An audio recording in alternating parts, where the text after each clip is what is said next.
So I have two questions. The one change I noticed in there is it went from 17.5 to 18.5, right? That has always been somewhat of an estimate. As you may recall, the original development agreement obligated the developers to commit a minimum of $14.5 million. So the amount invested will be well in excess of the minimum that was required. Whether it ends up being 17.5 or 18.5 is to be determined on the final bidding, which has not yet occurred. But right now you're looking at, you said 18.5.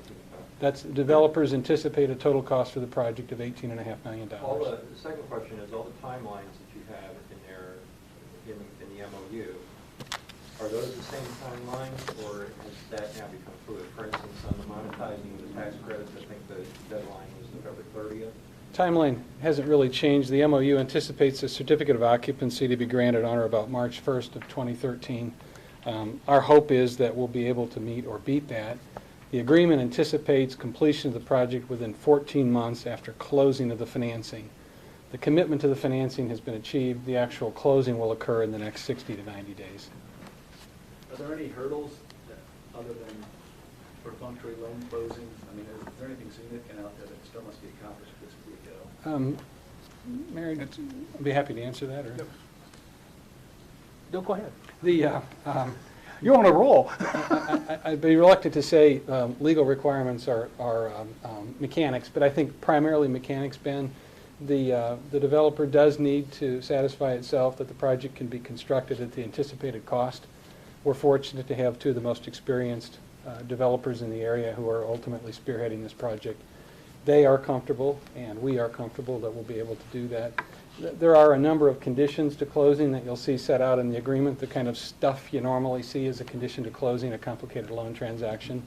But to answer your question, none that we believe will inhibit the ultimate delivery of the project. I think by every measure, Harrison Square is an unqualified success.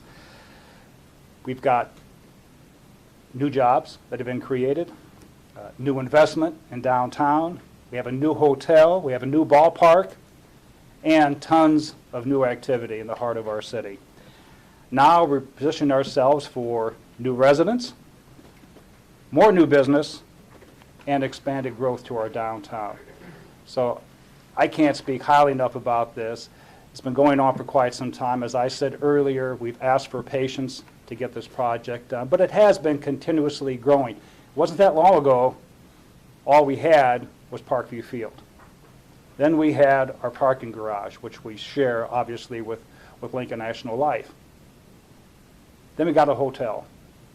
Now we're going to complete the Harrison Square project, which, as I've mentioned several times in the past, continues to be an unqualified success and really the draw for downtown Fort Wayne. And our downtown Fort Wayne continues to grow as a result. We had many naysayers originally, but hopefully we're beginning to get them to change their mind and to realize that downtown Fort Wayne is becoming a point of destination. That's exactly what we wanted. How about the prospects of bringing in some additional tenants? I think there's space on that first floor particularly, right? That There is. Still be wide open for somebody else besides the Irish restaurant and the bank on the first floor, the bank and the Irish restaurant. Correct. The developers have experienced substantial interest in additional tenants. Sorry, the developers experienced substantial interest in additional tenants. They remain very hopeful that soon they'll have additional information to report. I think the announcement of this agreement and the commitment from the bank and ultimately the commencement of construction will bring more focused interest to fruition.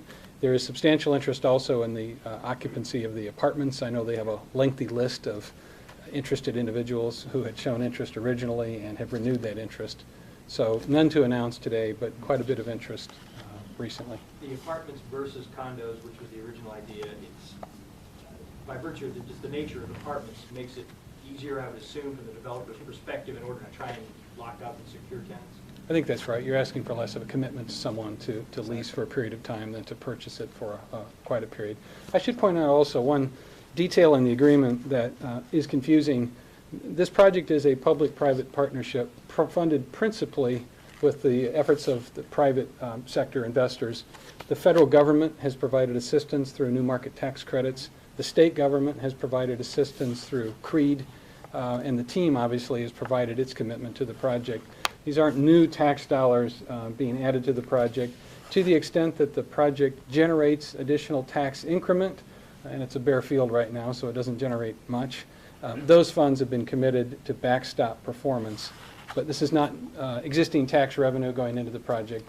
Rather, it's an allocation of federal and state credits that have been awarded to this site principally. So no local property taxes are not committed in any way to this project? Only new property taxes that would be created as a result of the private investment which is occurring. Right now, the taxable revenue from the bare piece of ground is nominal.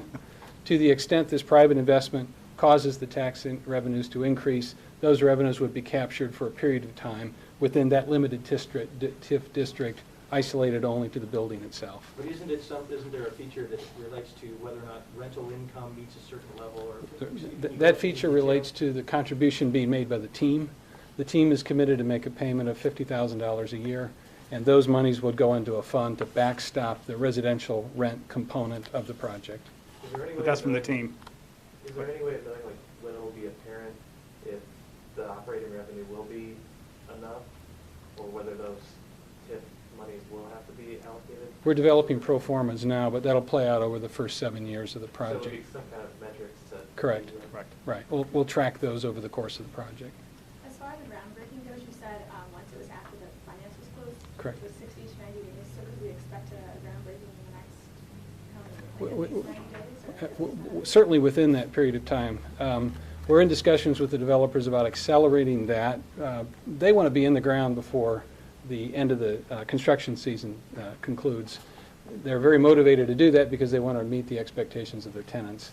So the developers are trying to be very aggressive about what they can do to accelerate the start date based upon their need to want to get in and out of the ground before the construction season comes to a close with freezing weather.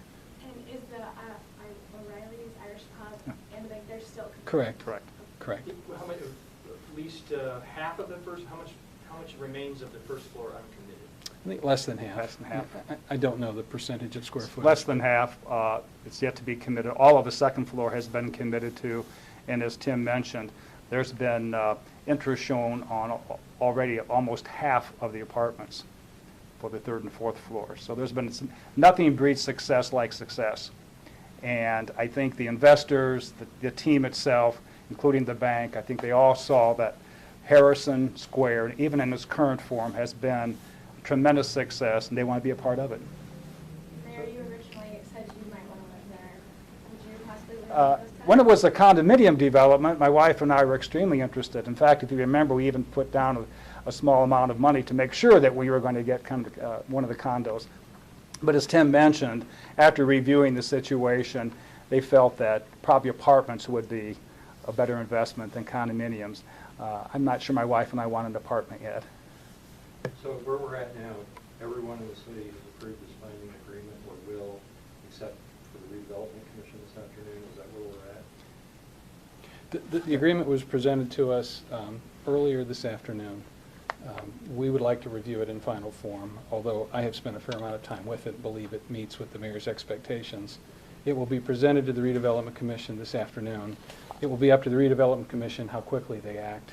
We would hope they would act promptly, but in fairness, they have not seen it, they have not digested it, they've not had a chance to speak with their counsel, Larry Shine, or their executive director.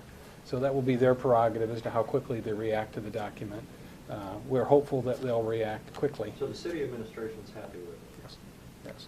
Now, the redevelopment commission can take my word if they want to, that it's worth signing now, but we want to give them plenty of time to take a look at it. This doesn't need to go to city council then? Correct. Redevelopment Correct. last vote. Correct.